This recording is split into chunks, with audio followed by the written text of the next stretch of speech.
বন্ধুরা, আমাদের হাতের লেখাটা ঠিক তেমনই। যেমনটা সবজির ওপর ছড়ানো টাটকা ধনেপাতা। খাবার যতই ভালো হোক না কেন, যদি তার উপরে ধনিয়া না থাকে তাহলে দেখতে ভালো লাগে না। ঠিক তেমনি কন্টেন্ট যতই ভালো হোক, যদি হ্যান্ডরাইটিং খারাপ হয় তাহলে খাতা চেক করার সময় শিক্ষকের মুড একদম খারাপ হয়ে যায়। কখনো কি তোমার সাথেও এমন হয়েছে যে পরীক্ষায় খুব ভালো লিখেও নাম্বার কম এসেছে?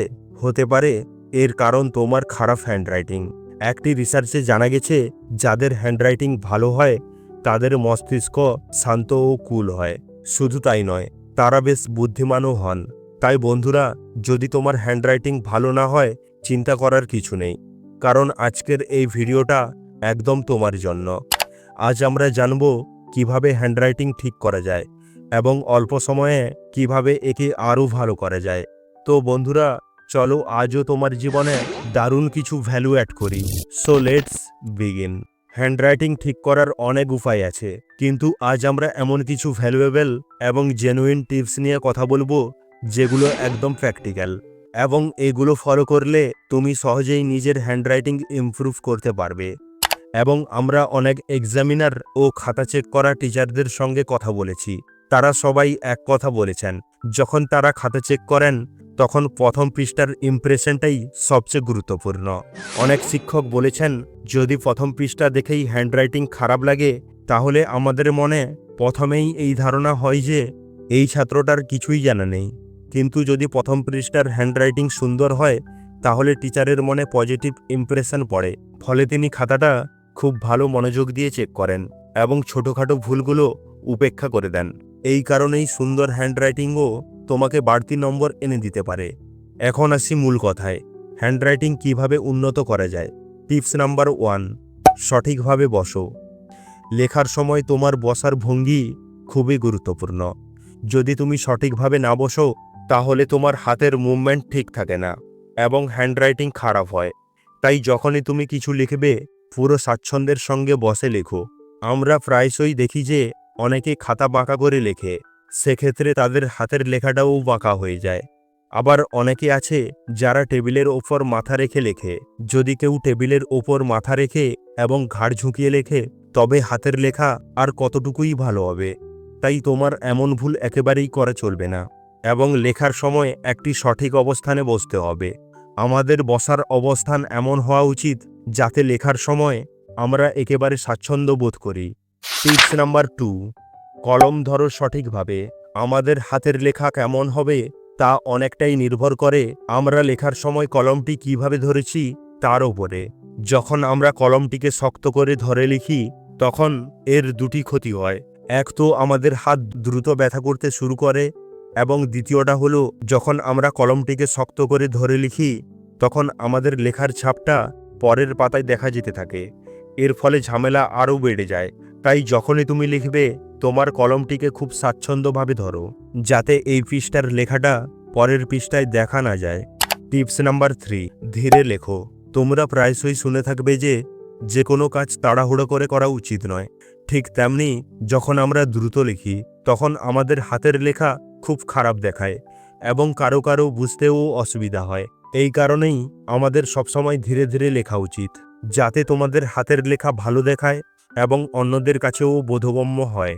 একবার যখন তোমার হাতের লেখা বেশ ভালো আসতে শুরু করবে তখনই তুমি ধীরে ধীরে গতি বাড়াতে পারো। টিপস নাম্বার 4, প্রতিটি শব্দের মধ্যে সমান ফাঁকা রাখো। কল্পনা করুন একটি ঘরের ভিতরে অনেকগুলো বল রাখা আছে যা এলোমেলোভাবে ছড়িয়ে ছিটিয়ে রয়েছে। অন্যদিকে পাশের ঘরে অনেকগুলো বল রয়েছে যা একেবারেই লাইন ধরে রাখা আছে। এখন তুমি নিজেই ভাবো, দুটি ঘরের মধ্যে কোন ঘরটি দেখতে ভালো লাগবে?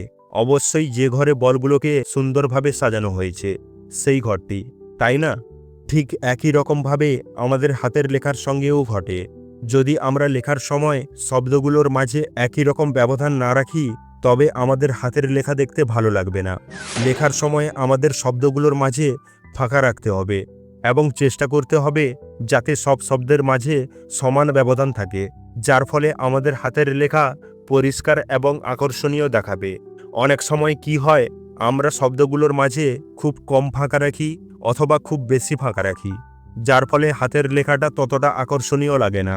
অন্যদিকে যদি আমরা সব শব্দগুলোর মাঝে একটি নির্দিষ্ট ফাঁকা রাখি তবে আমাদের হাতের লেখাটা বেশ আকর্ষণীয় লাগবে।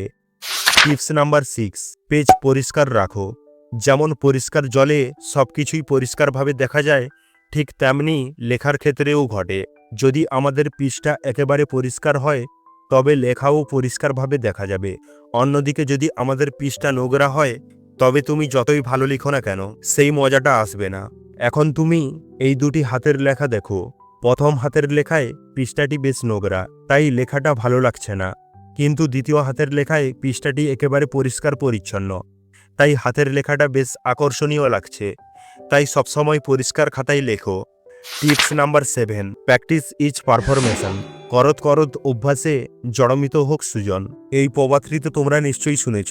আমাদের এই উপদেশটিও একই ধারণার উপর ভিত্তি করে তৈরি, কারণ অনুশীলন করেই আমরা যে কোনো কিছুতেই পারদর্শী হতে পারি। তুমিও অনেকবার দেখেছ, যখন তুমি অনেক দিন পর্যন্ত কিছুই না লেখো তখন তোমার হাতের লেখা খারাপ হয়ে যায় এবং লিখতেও অসুবিধা হয়।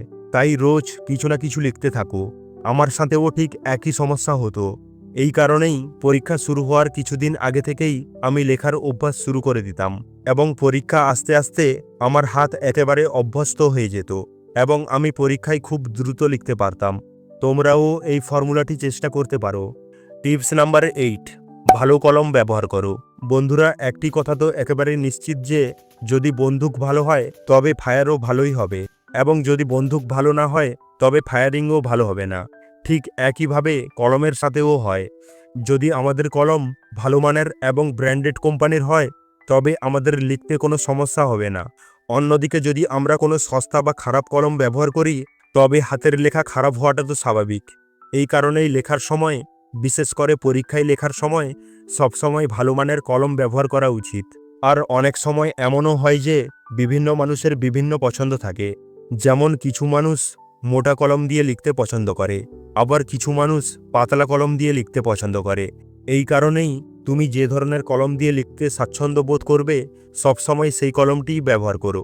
তারপর দেখো কি দারুণ হাতের লেখা আসে। বন্ধুরা, এখন পর্যন্ত আমরা ভিডিওতে যা কিছু শিখলাম, যদি তা কাগজে লাগাতে হয় তবে আমরা কলম নির্বাচন করা দিয়ে শুরু করতে পারি। সবচেয়ে প্রথমে নিজের পছন্দের কলমটি বেছে নিন এবং তারপর লেখার জন্য একটি পরিষ্কার পরিচ্ছন্ন পৃষ্ঠা কিনে নিন। এরপর লেখা শুরু করে দিন। লেখার আগে সঠিক অবস্থানে বসে যান এবং লেখার সময় সবসময় এই বিষয়টির ওপর মনোযোগ দিন যে শব্দগুলোর মাঝে যেন সমান ফাঁকা থাকে এবং আমাদের কলম ধরার কোণ যেন সঠিক হয়। আর বন্ধুরা, যখনই লেখা শুরু করবে প্রথম দিকে সবসময় ধীরে ধীরে শুরু করো। একবার যখন তোমার অভ্যাস তৈরি হয়ে যাবে তখন তুমি দ্রুত লিখতে শুরু করবে এবং তোমার হাতের লেখাও বেশ উন্নত হয়ে যাবে। আর বন্ধুরা, যেতে যেতে তোমাকে একটি কথা বলতে ভুলেই গেলাম। অনেক সময় কি হয়, অনেক শিক্ষার্থী ভালো লেখে এবং তাদের হাতের লেখাও বেশ ভালো হয়, কিন্তু কলম থেকে বের হওয়া হালকা হালকা কালি পাতায় লেগে থাকে এবং পুরো পাতায় ছোট ছোট বিন্দু তৈরি হয়ে যায়, যার ফলে হাতের লেখা বেশ খারাপ হয়ে যায়।